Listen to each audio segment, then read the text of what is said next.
Cape Cod Broadcasting weaves the listening environments of 99.9 WQRC, Ocean 104.7, WFCC Classical 107.5, Cape Country 104, and CapeCon.com's website experience to reflect the lifestyles of the people who live, work, and play on Cape Cod. We hope that you enjoy this podcast. I'm Laura Reckford, and this is Sunday Journal. I'm talking with U.S. Congressman Bill Keating, a Democrat who is running for re-election in the 9th District, which includes the Cape and Islands. We are focused on politics with the upcoming primary election on September 9th.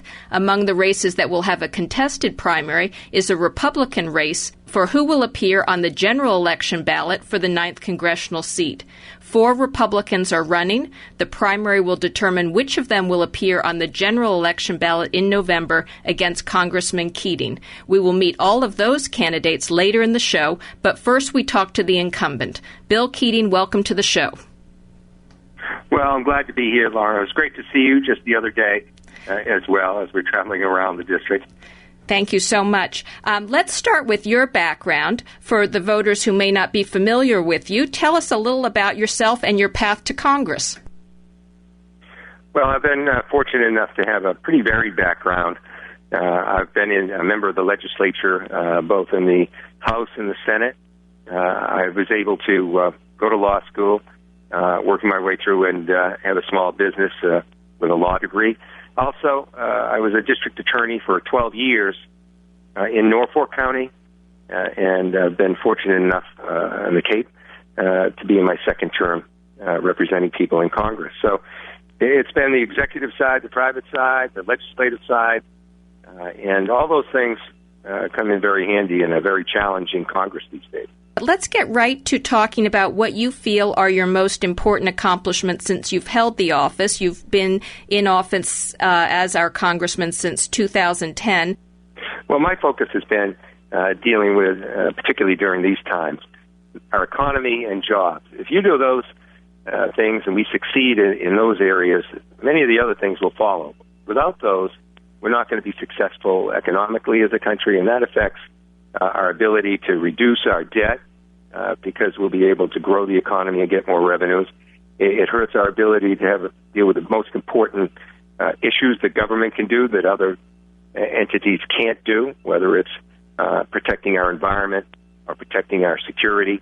And it also will help grow the middle class. It's something that a good economy cannot flourish without, and a focus that I've had. So whether it's been working to help create jobs in the upper end of the district, whether it's been supporting the growth of existing industries, whether it's the biotech area there, whether it's making sure important and unique issues to the Cape and islands are met. I mean, one of the most important things recently is dealing with the flood insurance issue, which would have had a devastating effect if that had been eliminated or not altered on our real estate industry and our economic growth here in the Cape.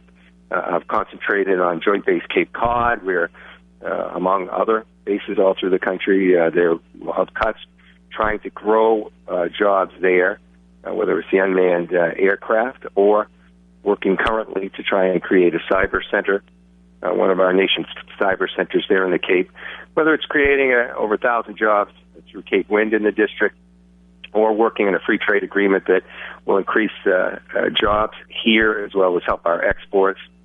And then there's the unique issues of our district. The cranberry industry is one of created the Cranberry Caucus and worked to get in the areas of surplus and times of surplus over $50 million of purchases to try and help that economy grow and maintain itself.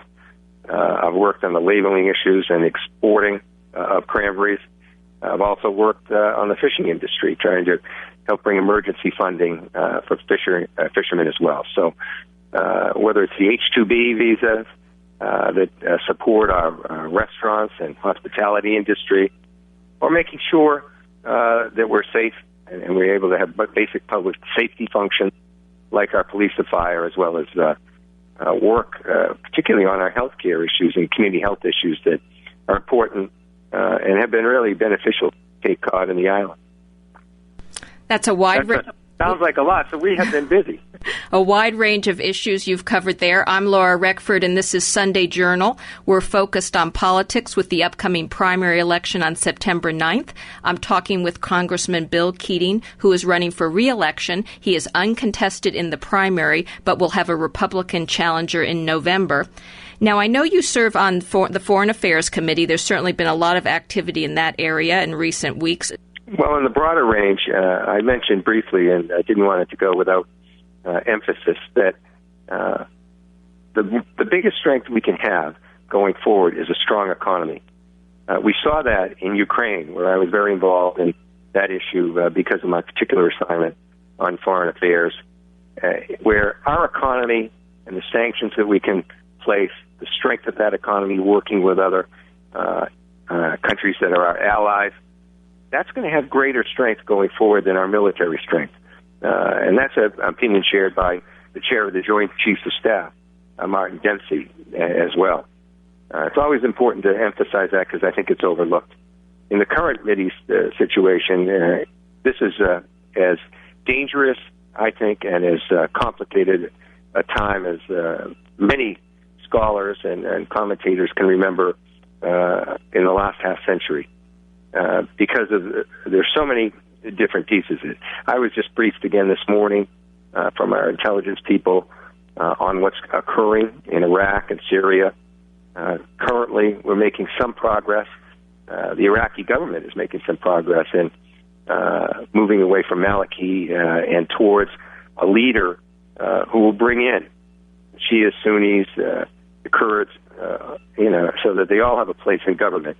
That's important because that's a starting point. Without that, military efforts will just be spinning our wheels. I think we learned that before.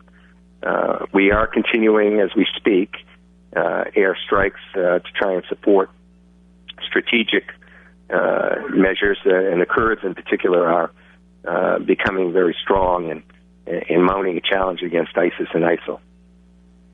Now, a lot of talk in recent months, going to a completely different issue, a lot of talk on border issues, immigration. Your stance on that? Well, as you might be aware, I hope listeners are aware, I've had leadership roles on the Homeland Security Committee and am very familiar with not only the information that's available to the public, but also classified information. On that front of the borders, we've made a transition and continue to make a transition where we modernize our efforts, and that will result in cost savings and greater security at the borders as well. Many of the assets that we had in Afghanistan that as we deploy are becoming available. So they can be used in our border security and are being used in our border security. So we're using our satellite systems that are quite sophisticated in dealing with it. We're doing predator vehicles that have synthetic radar. So we are moving forward in terms of the way we deal with this, not only in trying to make it cost effective, but also more effective. And we're seeing the results of that as well.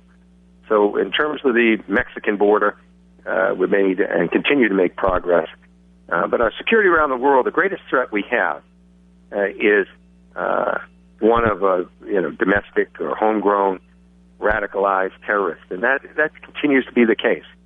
There are people in the Syria region that have passports not only through the U.S. but also in other countries, and those people will have access coming back, and they have joined with other terrorist organizations and have become more sophisticated in how they are trained, more skilled, unfortunately, and they represent a great threat going forward.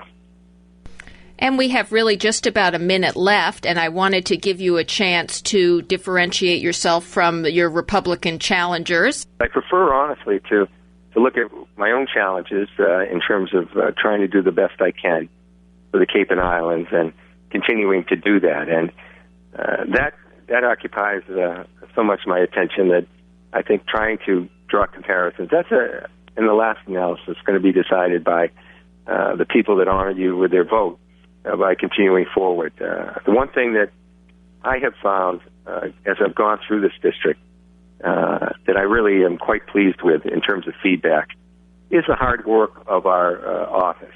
I think I put a great emphasis, because I was an executive with being a district attorney before, on how important the training and the quality and the dedication of the people that work for you, how important that is. And I'm really proud of the people we have. I think they fill all of those requirements, and whether it's in our Hyannis office or our Plymouth office, which I started a new office in Plymouth to help the people in that county go forward and have representation, and in Bristol County in New Bedford. Our people are working very hard, and they're dealing with people's needs on a case-by-case basis. And if I'm looking and reflecting on some of the accomplishments that we've been able to put together, that may not come to mind first with a lot of people, but to me, it's the most important, and I'm really proud of the job they're doing. And unfortunately, we are out of time. Bill, thank you so much for being with us today. Well, thank you very much, Laura. I'm Laura Reckford, and this is Sunday Journal. This podcast is a presentation of Cape Cod Broadcasting, which is solely responsible for its content. Thank you for listening. For more information, please visit us at capecodbroadcasting.com.